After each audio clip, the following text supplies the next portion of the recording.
পরের দিন সকালবেলা বাবা আমাকে ওর পড়ার ঘরে ডাকলেন। উনি তখন বিদেশের এক বন্ধুকে চিঠি লিখছিলেন। স্কুলের সামনে ফুটপাতে একটা কৃষ্ণচূড়া গাছ, নিচেই লাল লেটার বক্সটি, 21 বি, কালী চৌধুরী স্ট্রিট। হ্যাঁ, ফটকটা খুলে বাগানে ঢুকবে। বাবা নিজেই গাড়ি চালাচ্ছিলেন। ব্রেক করে গাড়িটা তৎক্ষণাৎ তিনি থামিয়েও দিলেন। এরপর আমরা দেখতাম বাবা বাড়ি থেকে বেরোনোর আগে রোজ কয়েকটা কার্ড সঙ্গে নিয়ে যাচ্ছেন। কার্ডে লেখা থাকে কয়েকটা নাম আর ঠিকানা। এই অঙ্ক পরীক্ষার কথাতেই মনে পড়ল, বাবা অঙ্কে একেবারে তুখোর।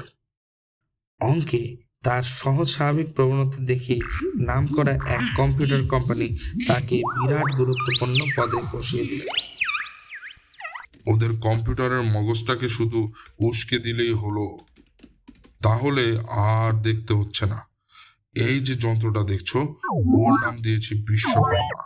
সবুজ আলোর পাশে আরেকটা নীল আলো তখন জ্বলে উঠল।